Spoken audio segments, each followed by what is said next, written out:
Looks almost like this thing has brand new coil packs on it. Yep, it sure does. Well, so they've been chasing this problem already. Ooh, this is not good. Good morning, everyone. Welcome back to the channel. Glad you could join me. Today, we're sitting inside the vehicle, starting the intro because it is a little breezy outside. We've got wind gusts of about 40 mile an hour right now, so didn't want to put you guys through that, so I'm inside the vehicle. And this is a Chrysler minivan. We're doing another post-purchase inspection. It's the 2012 model. I'm not going to bore you with the post-purchase inspection, all that. I've got a link to a video. I'll link that down below or somewhere up in here to the one that I did just the other day. What we've got here is the customer states he feels like this thing idles a little rough. He said it smooths out as soon as he gets up to speed, but he wants that checked out. So, and he wants new spark plugs put in it. So come along, join me here, because this could be a very good video. Contact.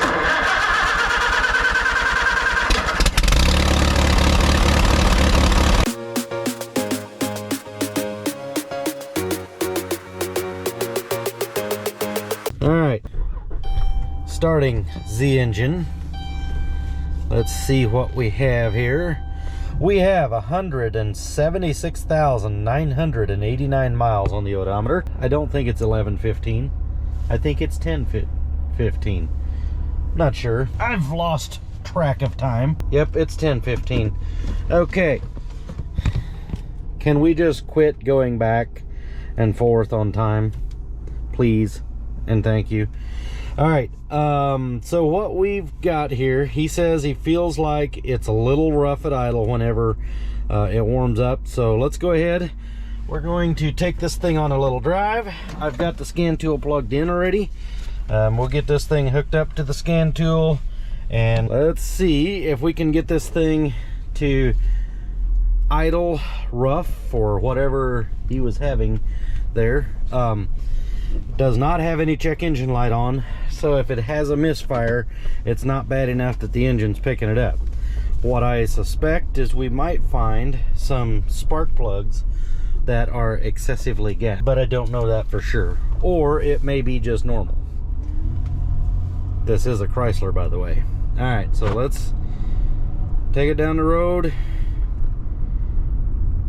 check, make sure that there's nothing going on here that makes alarm bells go off. Brakes good. He also wants an oil change on this, so just a service and then do a post-purchase inspection on this. Shifts well. I can feel a little bit of a hesitation on acceleration. It's like it has just a slight little bit of a misfire, just ever so slightly. But like I said, it's not bad enough that the computer's throwing a check engine light for it. We're gonna go ahead and get this thing down the road, get it warmed up, and we'll see if we can verify the customer's complaint. It's coming up to temperature nicely. It drives nice. There's no shaking or doesn't feel like anything's loose.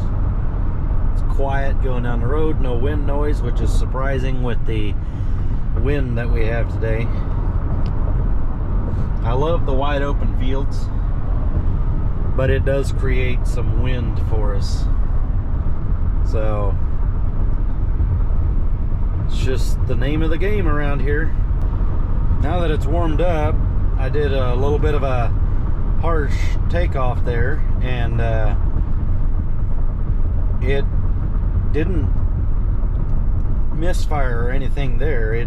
When it was cold, it had a little bit of a hesitation under a little heavy acceleration, but I'm not noticing that now. So let's get this thing pulled over to the side of the road here. We've got a little patch of grass that we can, or a field lane we can pull into here, and then we'll get our scan tool hooked up, and let's just do a code scan, and then we'll go into live data if there's no code. Yeah, definitely felt it there.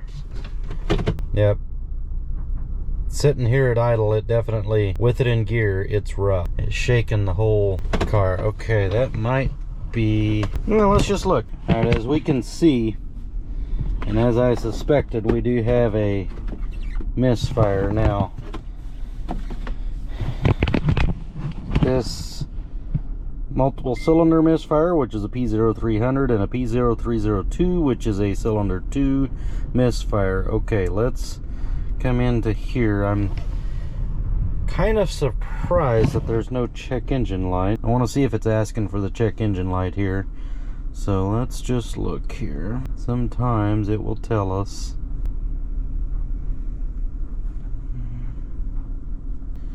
Desired malfunction lamp off. Okay, well, it must not be seeing enough of a misfire to warrant the check engine light, which is surprising. You know, I'm probably gonna have to go get my Autel so I can even check for misfire. Seriously, for the amount of money I spend on Snap-on tools here, they should have misfire data in here. I've ran into this before where the misfire data is not available on a Snap-on scan tool. Why? Well, this does me no good. Might as well not even have the stupid thing hooked up to the... Okay, let's see here. I don't think it's gonna be in here. Alright, well, let's get back. I've already went through there. Let's get back. Let's hook it up to the Autel. And let's get this thing plugged in. Let's hook it up. Figure out whether the misfire is consistent on cylinder number 2, or is it varying from cylinder to cylinder. I suspect we have bad spark plugs, because once it gets up to speed, it seems fine. So I suspect we have bad spark plugs, but let's just get it back, hook it up to the other scan tool, and let's see what we find there. Well, we're in our Autel scanner now, and we have misfire data. Okay, we're here in the shop. Go ahead and start this thing.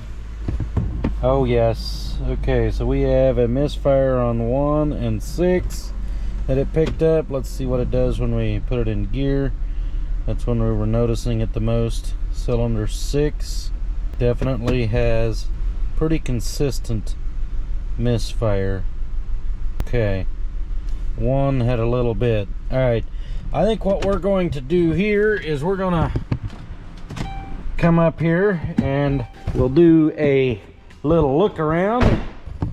It's got the 3.6 VDT, and I believe on this one we will have to remove the intake to get to the spark plugs,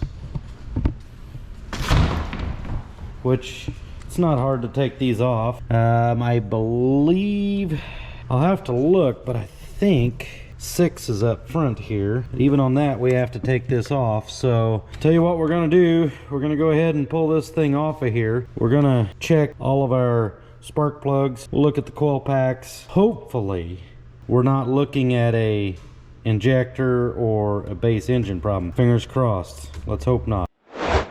Doesn't look like they've done, actually, you know what? Looks almost like this thing has brand new coil packs on it. Yep, it sure does. Well, so they've been chasing this problem already. Ooh, this is not good. Okay, let's get started. I'm gonna go ahead and tear the top end off of this thing, take the intake off. Let's see if we can get down to it. We'll pull a spark plug and just see what happens. All right, well, due to the customer saying he wants the spark plugs replaced no matter what, we're gonna go ahead and throw a new set of spark plugs in here. I did remove these things. They don't appear to be that old. However, I've noticed a few things on these things. Some of the straps, if you'll notice, some of the straps are a little bent, and actually on cylinder number 1, there's not even 20 thousandths worth of gap. So I am not 100% sure. I mean, this is what they recommend to go in there. However, I'm not 100% sure what happened here. These are iridium spark plugs, so you should never try to adjust the gap on these things. They're supposed to come pre-gap. The tip on the iridiums are very, very fragile, so you don't really want to go and adjust the gap on those. So I don't know for sure what happened there. I did smell some raw gas when I pulled this intake off of here, so I'm a little concerned that we have an injector issue.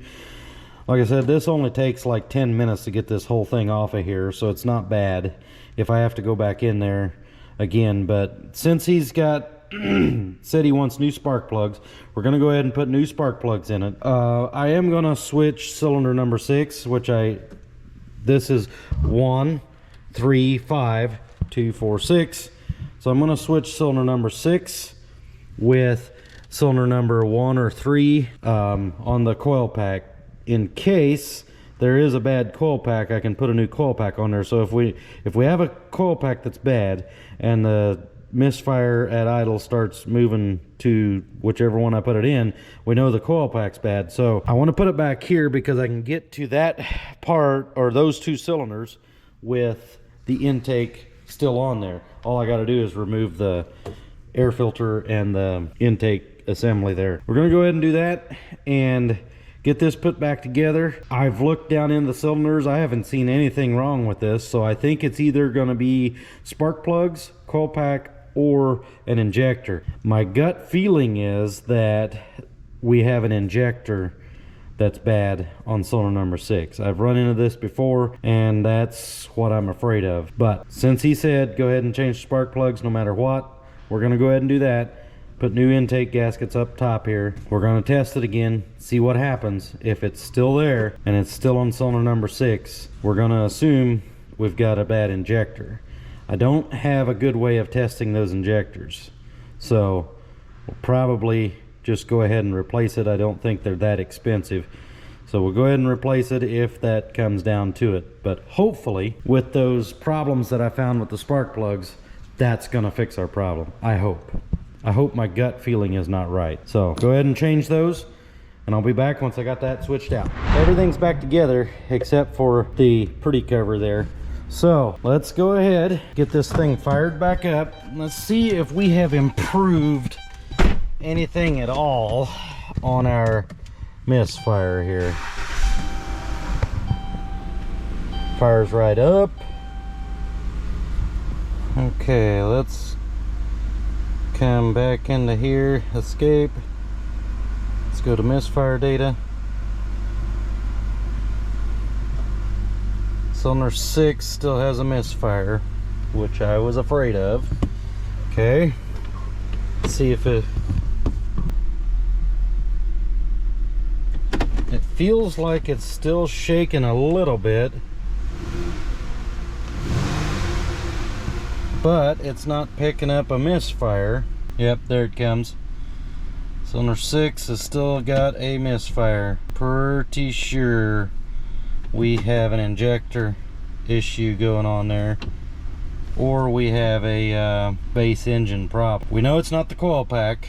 Actually, it's almost misfiring worse than it was. Yeah, it's pretty steady misfire on cylinder number 6. Okay. All right, well, let's see what we got here. Gonna be taking that apart again. We know now, though, that it's not the spark plugs. I might go ahead and try to do a compression check on this thing. It's gonna be a little harder because we're gonna have to cross over our starter, which may not be too bad. We can cross over our starter relay and crank it that way. So yeah, that shouldn't be too bad. Let's get this all tore back apart again. All right, so we're back down. We took the intake off and pulled all the coil pack, but we don't want anything else to we don't want coil packs firing. We don't want it to try to start running, so we're just going to cross over the starter relay and see what kind of compression we have. So I'll put this here, hopefully you guys can see that, and we're going to cross over the starter relay here with some wires.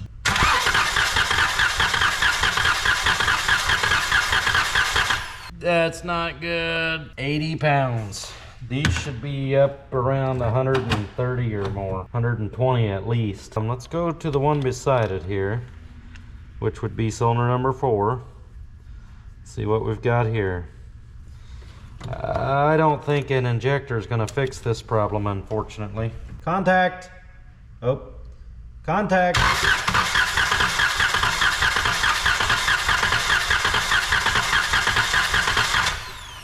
Well, we know it doesn't have a blowing head gasket, at least across the 2 cylinders.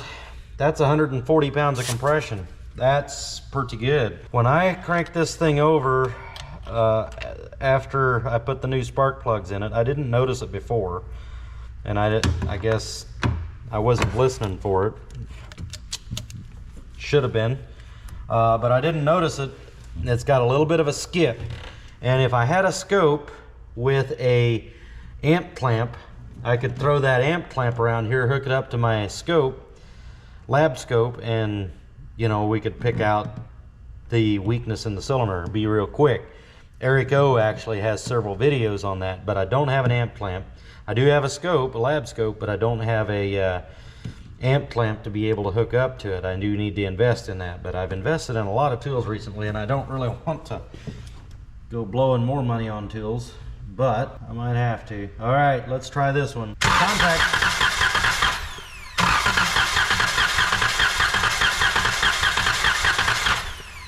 Well, that one's 130. Let's go back here to this one.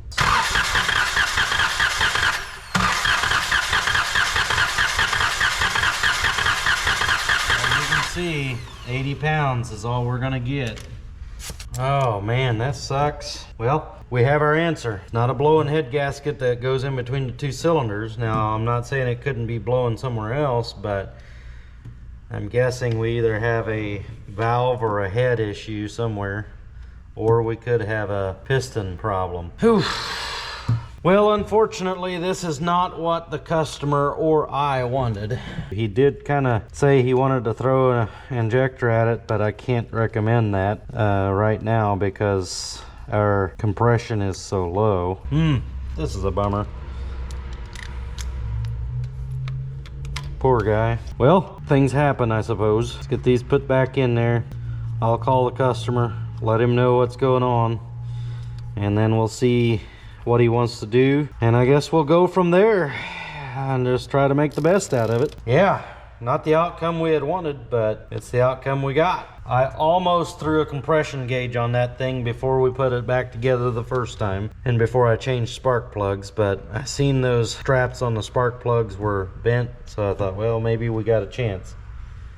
But yeah, this is unceremonious, so I'll put everything back together. He just bought this thing too.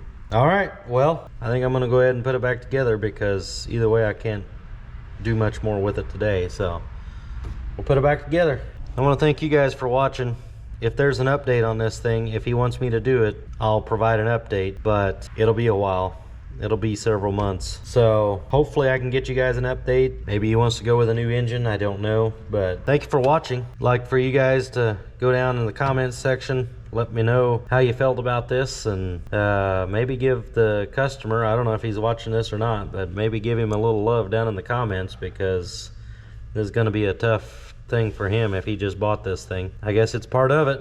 It's part of the problem that you run into buying a used vehicle. So yeah, let's end it here. Quit rambling. I'm just bummed. I was hoping to fix it today. So anyway, I want to thank you guys for watching. Thanks for being here. I appreciate you guys a lot. Till the next time, I will catch y'all later. Oh wait, like, share, subscribe, all that junk. Thanks. Appreciate it.